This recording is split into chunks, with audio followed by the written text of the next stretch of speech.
Hey everyone, it's Will, GamerDad, with another video for you.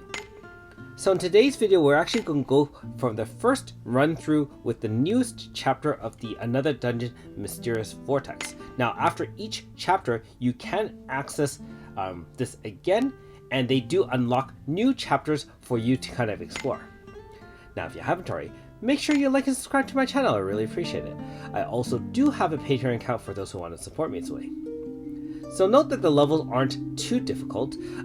By having it at level 50 in this case, it does allow you to choose both level 50 or level 70. You can grind out everything you need to help both with defenses in terms of helping you fight those warped fights. As well, you do grind out materials for things for your weapons that you want to upgrade.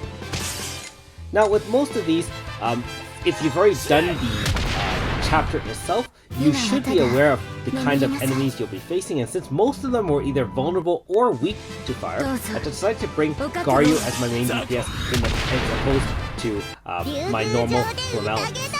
You can see that Flamelopus is in the back just in case. Again, this is my very first run through, and so I didn't want to take any chances. I also do have AS Chio, which is on the kind of far left there.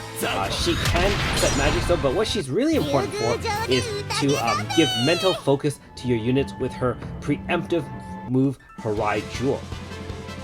All of these dungeons do have 3 areas, and each of them does have 5 sets of mobs.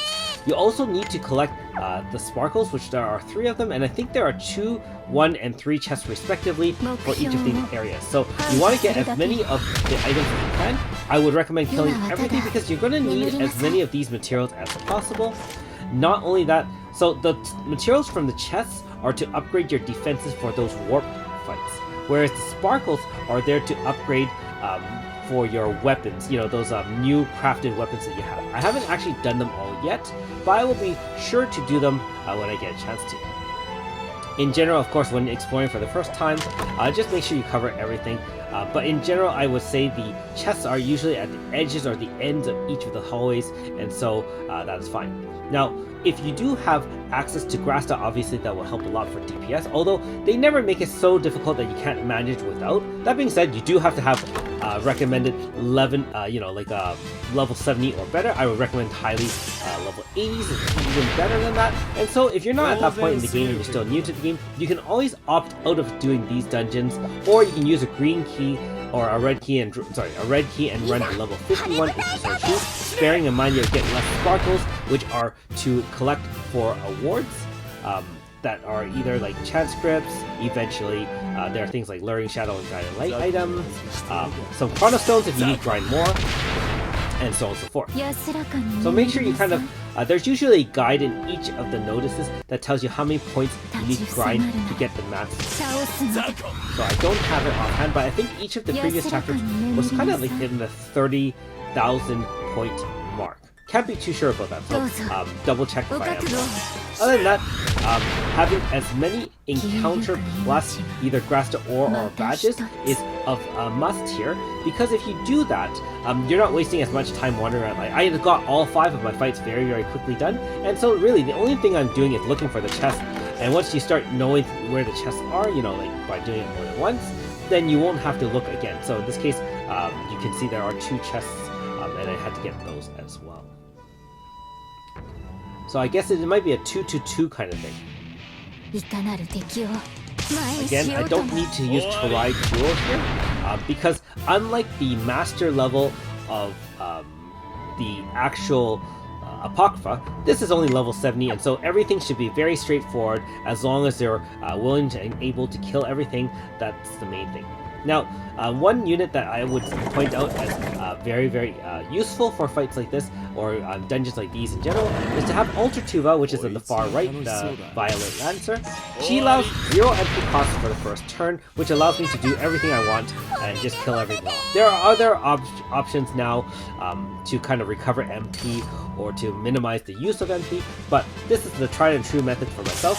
Iyasukiya, which is our bow user, is there not for bow damage, since I can already wipe everything out with Garyu, but mainly to establish auto pain on all the enemies right away. You can see that pain is not caused by a hit. It's actually caused by Ida Sakia's special ability when she's in the front line at battle start.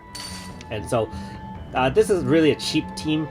Basically, how I form it is I always just form Ida Sakia as well as Violet Lancer in my farming team, and then the other 2 units are either DPS or support in order to make sure I can win on one hit. Obviously, a lot of you may not have complete rosters like that, so I do understand that it can be frustrating. But if you're really new to the game, you have plenty of Chrono Stones to end up grinding out, and so you don't have to worry. You'll eventually get a lot of these units over time.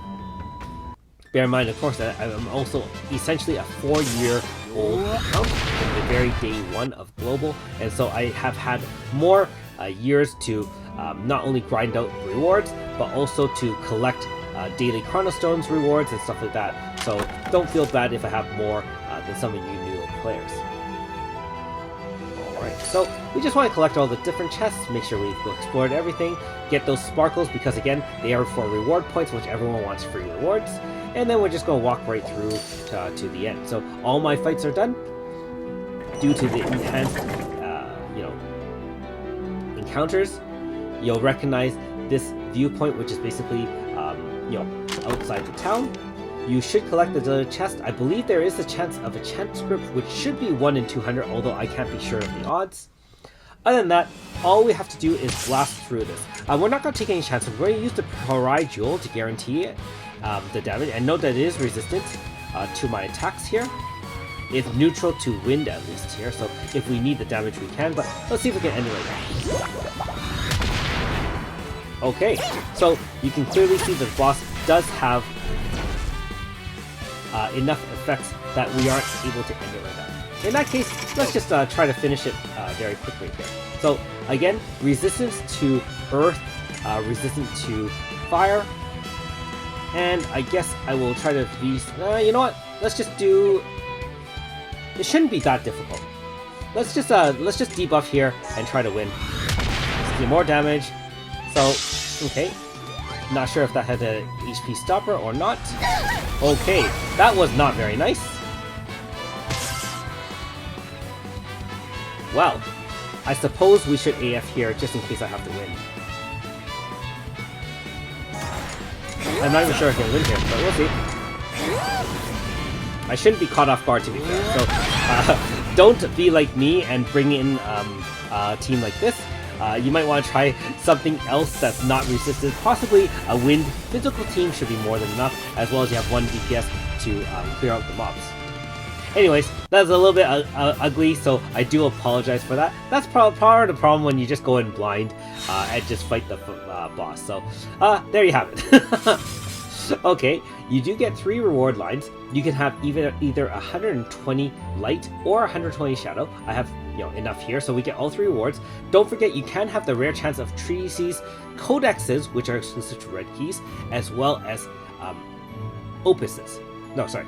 Treatises and codexes are both green and red keys, and opuses are, of course, only red keys.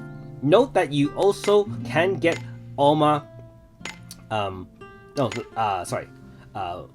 grind out Nona's shadow here. So be aware that you should have Nona in your team, so you can grind out her points, have a chance of increasing that, and I believe it should be 1 in 5 or 20% chance.